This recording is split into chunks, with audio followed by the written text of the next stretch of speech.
નવી નવી રેસીપીઓ જોવા માટે મારી ચેનલ હર્ષા કુકિંગ ગુજરાતીને સબસ્ક્રાઈબ કરો અને લાઈક પણ આપો. હર્ષા કુકિંગ ગુજરાતી ચેનલમાં આપનું સ્વાગત છે.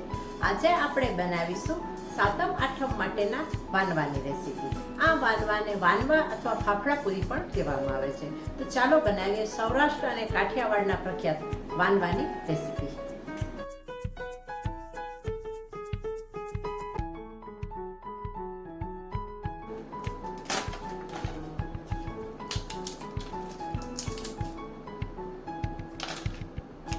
વાનવા કે ફાફડા પૂરી બનાવવા માટે અહીં એક વાટકો ચણાનો લોટ લીધો છે. આ ચણાનો લોટ તૈયાર જે ચણાનો લોટ બેસન આવે છે તે છે. હવે આપણે એક પરાત લઈએ અને સૌ પહેલા ચણાના લોટને ચાળી લઈએ.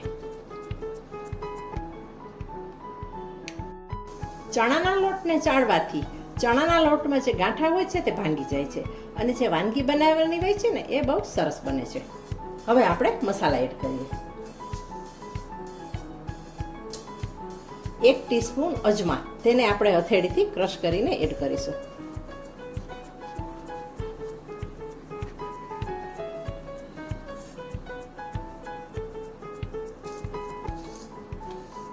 સ્વાદ મુજબ મીઠું,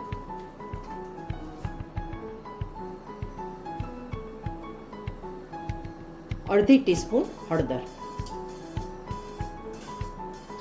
અને સાથે 2 ચમચી તેલ.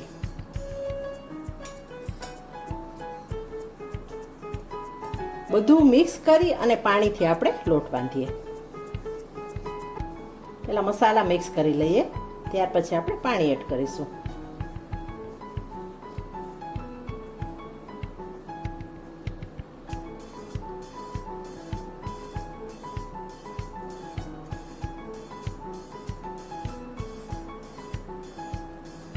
થોડું થોડું પાણી ઉમેરતા જઈ અને આપણે લોટ બાંધીએ.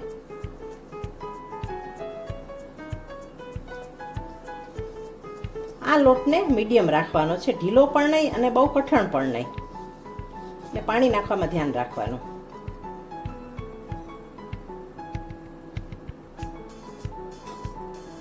બીજું કાંઈ નહીં, જો પાણી વધારે પડી જાય તો ચણાનો લોટ વધારે ઉમેરવો પડે ને એ પ્રમાણે મસાલા પણ વધારે ઉમેરવા પડે અને વાનગીની ક્વોન્ટિટી વધી જાય.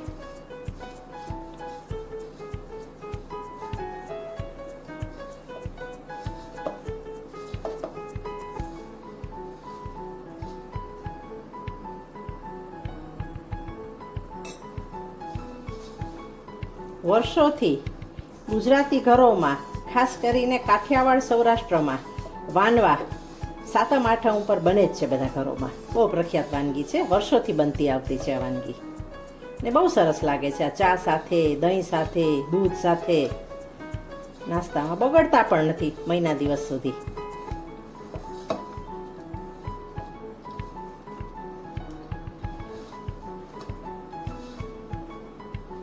એકદમ આપણે સરસ લોટ બાંધી લઈએ, જેથી આપણા વાનવા છે એ પોચા અને ક્રિસ્પી બને. દાંત વિનાના પણ ખાઈ શકે એવા આપણે બનાવીશું.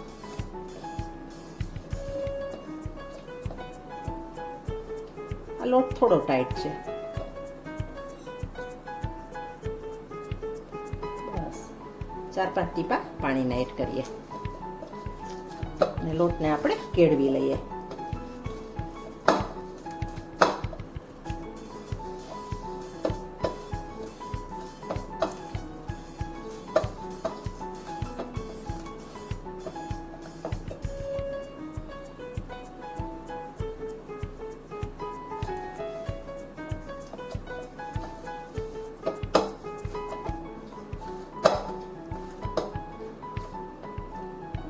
જો આટલો કઠણ આપણે લોટ રાખવાનો છે. હવે આ લોટને આપણે ઢાંકી દઈએ અને અડધો કલાક રાખી મૂકીએ. અડધો કલાક થઈ ગયો છે.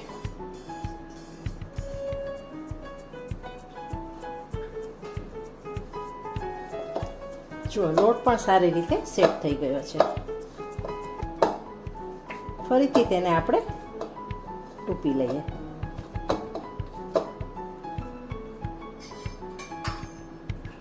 તેલવાળો હાથ કરી લઈએ.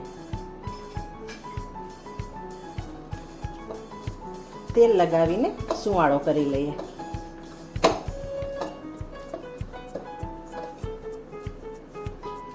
જુઓ, આવો કઠણ આપણે લોટ રાખવાનો છે, ઢીલો રાખવાનો નથી કે આનાથી વધારે ટાઈટ પણ રાખવાનો નથી. હવે આપણે તેના લુવા કરી લેશું.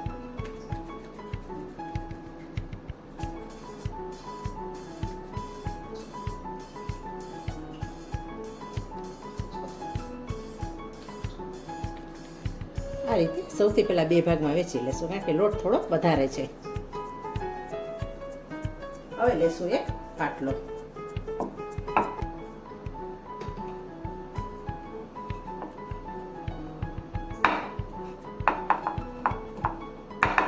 નાના મોટા જેવડા કરવા હોય તેવડા લુવા પહેલા બનાવી લેવા.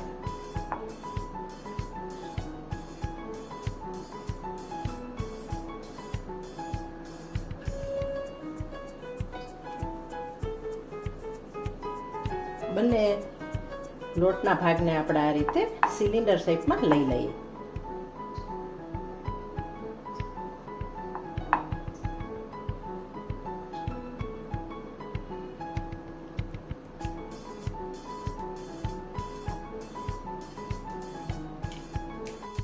ચપ્પુની મદદથી આપણે કાપી લઈએ.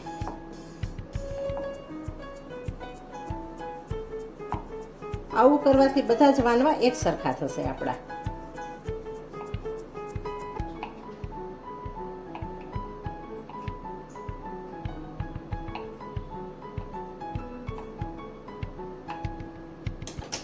જો આ રીતે કાપી અને નાના નાના લુવા કરી લેવાના છે. જેવડા તમારે વાનવા બનાવવા આવે એવડી સાઈઝના આ લુવા કરી લેવા. હવે આ લુવાને આપણે રાખી અને ઢાંકી દેશું અને વણતા જશું. ખુલ્લા નહીં રાખીએ, જેથી સુકાઈ ન જાય.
બધા વાનવાને અહીં વણી લીધા છે. જુઓ, મીડિયમ રાખ્યા છે, આછાઈની અને જાડા પણ નહીં, અને ફોર્કથી કાણા પાડેલા છે. વધારાનો લોટ હોય તો દૂર કરી દેવાનો છે, ખંખેરી નાખવાનો છે. જો લોટ હશે ને ચોપડેલો ઉપર તો બ્રાઉન કલરના થઈ જશે અને દેખાવમાં સારા નહીં લાગે. હવે આપણે તળી લઈએ. વાનવાને તળવા માટે કડાઈમાં તેલ ગરમ કરવા મૂકેલું છે. તેલને આપણે ચેક કરી લઈએ.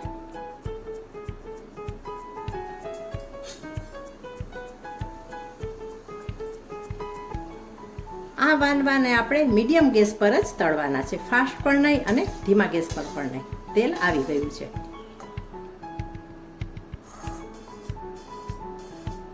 તેલ આવી જાય એટલે આપણે એક પછી એક વાનવા તળવા માટે મૂકતા જવાના છે.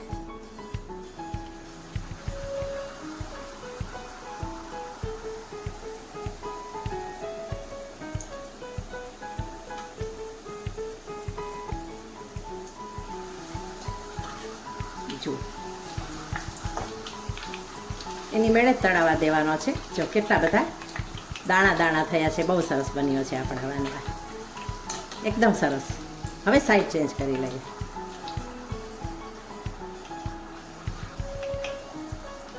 સાતમ આઠમ ઉપર કે નોમના દિવસે નાસ્તામાં સરસ લાગે, ચા સાથે, દહીં સાથે, દૂધ સાથે, જેમ મેં અગાઉ કહ્યું તેમ. અને દિવસો સુધી બગડતા પણ નથી અને વર્ષોથી આપણા બધા ઘરોમાં બનતા આવે છે.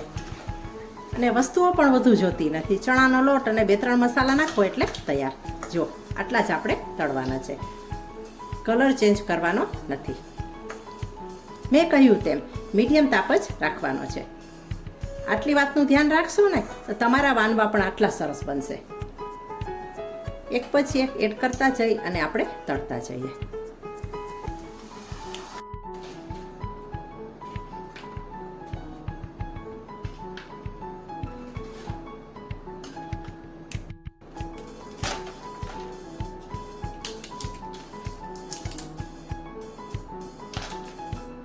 મોંમાં મૂકતા જ ભરભર ભૂકો થઈ જાય તેવા ટેસ્ટી એવા સાતમ આઠમના વાનવા બનીને તૈયાર થઈ ગયા છે. હવે મળીશું નેક્સ્ટ વિડીયોમાં. Thanks for watching.